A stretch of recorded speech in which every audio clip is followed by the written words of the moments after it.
Breaking news ఆంధ్రప్రదేశ్లో రాజకీయాలు మరింత వేడెక్కుతున్నాయి. ఎన్నికల ముందు కుటుంబ సభ్యులు ఎంట్రీ ఇచ్చి రాజకీయాలను మరింత వేడెక్కిస్తున్నారు. మంత్రి అంబటి రాంబాబు ఇంట్లో ఫైట్ చోటు చేసుకుంది.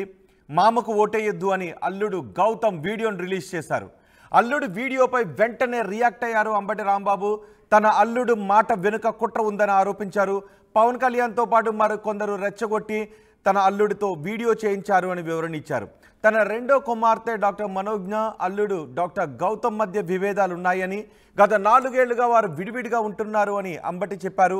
2 ఏళ్లుగా తన కూతురు, ఆమె కొడుకు తన సంరక్షణలోనే ఉన్నారు అని అంబటి రాంబాబు అంటున్నారు. ఒక్కసారి అంబటి రాంబాబు అల్లుడు ఏం మాట్లాడారు, దానికి అంబటి ఇచ్చిన కౌంటర్ ఏంటో చూద్దాం. నా పేరు డాక్టర్ గౌతమ్. నేను ఇప్పుడు సిట్టింగ్ ఎమ్మెల్యే అండ్ మినిస్టర్ అయిన అంబటి రాంబాబు అల్లుండి. అది నా దురదృష్టం, ఎవరు ఏం చేయలేరు.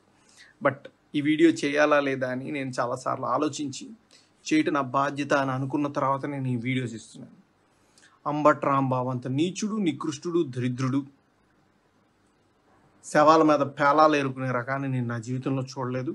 రోజు పొద్దున్నే దండం పెట్టుకునేటప్పుడు ఇంతటి నీచుడిని ఇంకొకసారి నా లైఫ్లో ఇంట్రడ్యూస్ చేయకు స్వామి అని ఎప్పుడు కోరుకుంటూ దండం పెట్టుకుంటుంటా. అంత భయంకరమైన వ్యక్తి. ఎందుకు ఇప్పుడు చెప్తున్నానంటే, తన పోటీ చేయబోయే పోస్ట్ అలాంటిది. ఏ పోస్ట్కి అయితే మంచితనం, మానవతా విలువలు, కనీసం బాధ్యత ఉండాలో, వీటిల్లో అందరికీ 100% అందరికీ అన్నీ ఉండక్కర్లేదు. 0.001% కూడా లేని వ్యక్తి అంబటి రాంబాబు. ఇలాంటి వ్యక్తికి ఓటేసేటప్పుడు మనకి తెలియకుండానే కొన్నిటిని మనం ప్రోత్సహిస్తున్నట్టు. ఎలాంటి వాటిని? ఎవరైతే నిస్సిగ్గుగా ఎంత పెద్ద గొంతేసుకొని ఎంత పెద్ద అబద్ధాన్ని అరిచినా సరే దాన్ని నిజం చేయొచ్చు అన్న కాన్ఫిడెన్స్తో బతుకుతారో సమాజంలో, అలాంటి వాళ్ళకి ఓటేస్తున్నట్టు. ఎంత లేకి పని అయినా చేసి చాలా హుందాగా బతకచ్చు సమాజంలో అని అనుకునే వాళ్ళకి ఓటేస్తున్నట్టు. ఏదైనా చేసి సిగ్గు లేకుండా సిగ్గులేని తనాన్ని ప్రోత్సహించవచ్చు అని అనుకునే వాళ్ళకి మనం ఓటేస్తున్నట్టు. ఇలాంటి వాళ్ళకి ఓటేస్తే ఇవే సమాజం యొక్క తలరాతలాగా మారి రేపు సమాజం కూడా ఇలానే తయారవుతుంది. దీన్ని ప్రజలు గమనించి సరైన ఓటుతో, సరైన బాధ్యతతో ఓటేసి సరిగ్గా నాయకుడిని ఎంచుకుంటారని ఆశిస్తూ నమస్తే. నా పేరు డాక్టర్ నా అల్లుడు, నా రెండవ అల్లుడు గుండబోలు గౌతమ్, డాక్టర్ గుండబోలు గౌతమ్ నా మీద చేసినటువంటి వ్యాఖ్యలు వైరల్ అయ్యాయి. Purely it is a family issue. It is a dispute also. నాకు 3 కుమార్తెలు ఉన్నారు. నా రెండవ కుమార్తె అంబటి మనోజ్ఞ డాక్టర్, MBBS పూర్తి చేసుకుంది. గుండబోలు గౌతమ్కి ఇచ్చి వివాహం చేశాం. వారికి 2 పిల్లలు, ఒక బాబు, ఒక పాప. ఆ పెళ్లికి చాలామంది మన నియోజకవర్గ ప్రజలు కూడా వచ్చారు. పవన్ కళ్యాణ్ గారు కూడా వచ్చి ఆశీర్వదించాడు. తర్వాత కాలానుగుణంగా ఫ్యామిలీలో డిస్ప్యూట్ రావడం జరిగింది. నా కూతురికి, నా అల్లుడికి సుమారుగా 3-4 సంవత్సరాల నుంచి నా కూతురు, నా మనవడు నా సమక్షంలోనే ఉన్నారు, నా పర్యవేక్షణలోనే ఉన్నారు. నేనే వారిని ఆర్థికంగా ఆదుకుంటున్నాను. నా రెండవ అల్లుడు గుండబోలు గౌతమ్ ఏ విధమైనటువంటి సహాయం చేయకోకుండా వదిలేశాడు. 2కి డిస్ప్యూట్ ఉంది.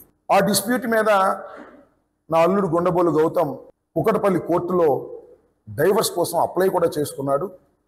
దానికి నా కూతురు అటెండ్ అవుతుంది. కౌంటర్ పడేశాం. అది ఇంకా ఒక కంక్లూజన్కు రాలేదు. This is purely a family dispute. నా కూతురికి, నా అల్లుడికి మధ్యన ఉన్నటువంటి ఫ్యామిలీ డిస్ప్యూట్. దీన్ని చాలా కీలకమైన సమయంలో, ఎన్నికల సమయంలో 13వ తారీఖున పోలింగ్ జరుగుతున్నటువంటి సందర్భాన్ని పురస్కరించుకొని, ఇవాళ 5వ తారీఖు అనుకుంటున్నాను, 5వ తారీఖే కదా, 5వ తారీఖున నా అల్లుడు ఒక వీడియో రిలీజ్ చేశాడు. నేను ఒక పెద్ద దుర్మార్గుడని, దుష్టుడని, నాకు ఓటు వేయొద్దని. సరే, అతను చేశాడు. That is a different matter. దాని గురించి నేను పెద్ద మాట్లాడదలుచుకోలేదు. ఎందుకంటే నా అల్లుడు ఏమి రాజకీయ నాయకుడు కాదు, ఈజ్ ఎ డాక్టర్. నా కూతురు ఏమి రాజకీయ నాయకురాలు కాదు, she is also a doctor. తర్వాత నేను ఎందుకు మాట్లాడాలని అనుకుంటున్నానంటే, పవన్ కళ్యాణ్ గారు పొన్నూరులో ఇదే సంభాషణ మాట్లాడారు. అంతకు ముందు కూడా నా అల్లుడు పలు సందర్భాల్లో గుండబోలు గౌతమ్ నా కూతురు కబురు చేశాడు. నేను పవన్ కళ్యాణ్ గారిని కలుస్తాను, చంద్రబాబు గారిని కలుస్తాను అని బెదిరించి డైవర్స్ కావాలనేది ఆయన కోరుకున్నాడు. డైవర్స్ ఇవ్వడానికి కూడా నా కూతురికి ఏం అభ్యంతరం లేదు. కానీ నా కూతురికి ఒక కూతురు, ఒక మనవడు ఉన్నాడు. వారి భవిష్యత్తు ఏమిటో తేలాలి కదా. దానికోసం మేము డైవర్స్ గురించి కోర్టులో ఫైట్ చేస్తున్నాం. ఆయన ఫైట్ చేస్తున్నాడు, మేము ఫైట్ చేస్తున్నాం. This is the dispute. దీన్ని ఎవరికి చెప్పలా. ఇలాంటి పరిస్థితుల్లో ఏమయ్యా పవన్ కళ్యాణ్ గారు, నువ్వు నా అల్లుడిని రెచ్చగొట్టి రాజకీయ లబ్ధి పొందాలని పొన్నూరు వచ్చి నా తమ్ముడి మీద నా మీద అల్లుడే ఓటు వేయద్దు అంటున్నాడని మాటలు మాట్లాడుతున్నావంటే ఏంటి? What is this? అంత అవసరమా రాజకీయాల్లో? నాకు అర్థం కాలేదు. ఏమంటే రాజకీయ విమర్శలు చేసావు పోలవరం గురించి, చెయ్యి, తప్పలేదు. కానీ ఇలాంటి నీచమైనటువంటి రాజకీయాలు చేసి నా దృష్టిని మరలించాలనుకుంటున్నారు. ఎందుకంటే నేను చాలా సీరియస్గా ఎలక్షన్ చేసుకుంటున్నటువంటి సందర్భం. నా దృష్టిని మరలించి రాజకీయాల నుంచి ఫ్యామిలీ వైపు చేయాలనుకుంటున్నారు. అట్లా దృష్టి మరలేవాడిని కాదు. ఇవాళ కూడా నేను ప్రెస్ మీట్ పెట్టేవాడిని కాదు. కేవలం పవన్ కళ్యాణ్ గారు మాట్లాడారు కాబట్టి ఆ విషయం పొన్నూరులో నేను పెట్టవలసి వచ్చింది. మళ్ళీ దీని గురించి నేను మాట్లాడను. It is purely family dispute. This is before the honourable court will decide. Till then నేను మాట్లాడాల్సిన అవసరం లేదు, మాట్లాడకూడదు కూడా. నా దృష్టిని మరలించే ప్రయత్నం చేస్తున్నటువంటి నారా చంద్రబాబు నాయుడు గారికి చెప్తున్నా, నా దృష్టిని మరలించడానికి ప్రయత్నం చేస్తున్నటువంటి పవన్ కళ్యాణ్ గారికి చెప్తున్నా, నీచమైన రాజకీయాలు చేయకండి, ధైర్యంగా ఎదుర్కోండి జగన్మోహన్ రెడ్డి గారిని, నన్ను తప్ప. ఏదో పిచ్చి పిచ్చి మాటలు మాట్లాడేటువంటి ప్రయత్నం చేస్తున్నారు. ఆ విషయానికి వెళ్తే ఎవరి కుటుంబాల్లో ఎన్ని సమస్యలు ఉన్నాయో మాట్లాడితే చాలా విషయాలు బయటకు వస్తాయి. అవన్నీ కూడా అసందర్భం అని కూడా ఈ సందర్భంగా నేను మనవి చేస్తూ, విఘ్నులైనటువంటి రాష్ట్ర ప్రజానీకం, విఘ్నులైనటువంటి నా సత్తెనపల్లి నియోజకవర్గ ప్రజానీకం, ఆలోచించండి. ఈ నీచమైన రాజకీయాలను తిప్పి కొట్టేందుకు ప్రయత్నం చేయండి. మీరు ఏది ధర్మం అనుకుంటే అది చేయండి. నేను ఈ విషయంలో, నా అల్లుడు కూతురు విషయంలో నా కూతుర్ని సపోర్ట్ చేసుకుంటున్నాను. నా కూతుర్నే కాదు, నా కూతురుకు ఉన్నటువంటి ఇద్దరి బిడ్డల్ని సపోర్ట్ చేసుకుని సమాజంలో చాలా ఎత్తుకుని బ్రతికే విధంగా నేను ప్రయత్నం చేస్తున్నాను. అది నా ధర్మం ఒక తండ్రిగా నేను భావిస్తున్నాను. వారిద్దరి మధ్యన డిస్ప్యూట్స్ ఉంటే కోర్టు విల్ డిసైడ్ ఎవరి తప్పు ఎవరి రైటు. నేను నా కూతురుదే రైట్ అనుకుంటాను, కాదని ఆయన అనుకుంటాడు. That is a different matter. దీన్ని బహిరంగంగా వచ్చి చెప్పుకోవాల్సిన పరిస్థితి వస్తుందని నేను అనుకోలేదు. కానీ కీలకమైన సమయంలో పవన్ కళ్యాణ్ గారు, చంద్రబాబు నాయుడు గారు పరకాయ ప్రవేశం చేసి, నా అల్లుడు పరకాయ ప్రవేశం చేసి ఈ విధంగా చేశారు. కాబట్టి నేను మాట్లాడాల్సి వచ్చింది. మళ్ళీ దీన్ని కంటిన్యూ కూడా చేస్తారు. బహుశా ఏబిఎన్ వాళ్ళు తీసుకొచ్చి మల్లుని కూడా కూర్చోబెట్టి మాట్లాడించవచ్చు, లేదా టీవీ5 వాళ్ళు తీసుకొచ్చి మల్లుని కూడా కూర్చోబెట్టి టీవీలో మాట్లాడించవచ్చు. కానీ నా దృష్టిని మరల్చేటటువంటి ప్రయత్నం చేస్తున్నటువంటి వారికి చెప్తున్నాను, నా దృష్టి మరలదు. రాజకీయాల్లో గెలుపు వైపు పయనిస్తున్నటువంటి నాకు దృష్టి మరలదు. ఈ ఇష్యూ మీద చివరిగా మాట్లాడతాను, మళ్ళా మాట్లాడనని కూడా ఇది చెప్తున్నాను. ఇది ప్రజలకు అర్థం కావాలని, పవన్ కళ్యాణ్ అనే వ్యక్తికి కూడా అర్థం కావాలని ప్రయత్నం చేస్తున్నాను. చంద్రబాబు కూడా అర్థం కావాలనే విషయాలు చెప్తున్నాను. అర్థం కాకపోతే వాళ్ళ కర్మని వదిలేస్తానని కూడా ఈ సందర్భంగా మనవి చేస్తున్నాను. ఇది అంబటి రాంబాబు ఇంట్లో ఎన్నికల ముందు రాజకీయ రగడ. అటు ముద్రగడ పద్మనాభం ఇంట్లోనూ ఫ్యామిలీ ఫైట్ నడుస్తుంది. తన తండ్రి మాటలు పట్టించుకోవద్దంటూ ఆయన కుమార్తె క్రాంతి ఓ వీడియో విడుదల చేసింది. దీనిపై ముద్రగడ కూడా రియాక్ట్ అయ్యారు.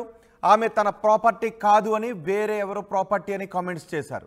తన కూతురు వెనుక ఎవరో ఉండి మాట్లాడిస్తున్నారు అని ముద్రగడ అన్నారు. ఇటు ముద్రగడ పవన్ కళ్యాణ్ పై కూడా ఆసక్తికరమైనటువంటి కామెంట్స్ చేశారు. ఒకసారి ముద్రగడ ఏమన్నారు, కుమార్తె ఏమన్నారు, వీళ్ళిద్దరి మధ్య నడిచిన సంవాదం ఏంటో ఒకసారి చూద్దాం. నమస్కారం, నేను క్రాంతి బార్లపూడి, ముద్రగడ పద్మనాభం గారి అమ్మాయిని. పిఠాపురంలో పవన్ కళ్యాణ్ గారిని ఓడించడానికి వైసీపీ నాయకులు ఎన్ని చేయాలో అని చేస్తున్నారు. ముఖ్యంగా నిన్న మా నాన్నగారు ఒక బాధాకరమైన ఛాలెంజ్ చేశారు. పవన్ కళ్యాణ్ గారిని ఓడించి పిఠాపురం నుండి తరిమేయకపోతే ఆయన పేరు ముద్రగడ పద్మనాభం రెడ్డిగా మార్చుకుంటారట. ఈ కాన్సెప్ట్ ఏంటో నాకు అసలు అర్థం కాలేదు. ఆయన ప్రకటన ముద్రగడ అభిమానులకు సైతం నచ్చలేదు. వంగా గీత గారిని గెలిపించడానికి కష్టపడవచ్చు, కానీ పవన్ కళ్యాణ్ గారిని మరియు ఆయన అభిమానుల్ని కించపరిచేలా కామెంట్స్ ఉండకూడదు. మా నాన్నగారిని కేవలం పవన్ కళ్యాణ్ గారిని తిట్టడం కోసమే జగన్మోహన్ రెడ్డి గారు వాడుతున్నారు. ఈ ఎన్నికల తర్వాత ఆయనను ఎటు కాకుండా వదిలేయడం పక్కా. ఈ విషయంలో నేను మా నాన్నగారిని పూర్తిగా వ్యతిరేకిస్తున్నాను. నేను పవన్ కళ్యాణ్ గారి గెలుపు కోసం నా వంతు కృషి నేను చేస్తాను. నమస్కారం. జగన్మోహన్ రెడ్డి గారు నన్ను వాడుకుని వదిలేస్తారు, నేను పవన్ గారి పార్టీ జనసేన పార్టీ అని చెప్పేసి నా కూతురు చేత చిన్న వీడియో రిలీజ్ చేశాను అయ్యా. నా కూతురు నా ప్రాపర్టీ కాదండి, పెళ్లి అవనంత వరకు నా ప్రాపర్టీ, పెళ్లి అయిన తర్వాత అంతవరకు ప్రాపర్టీ. కొడుకైతే సొంత పార్టీ, తండ్రి ఆధ్వర్యంలో కొడుకు తప్పు చేస్తే తండ్రికి చెత్త, కానీ నా కూతురు చేత పెళ్లి అయిన అమ్మాయి వాళ్ళ ప్రాపర్టీ చేత నా మీద చిన్న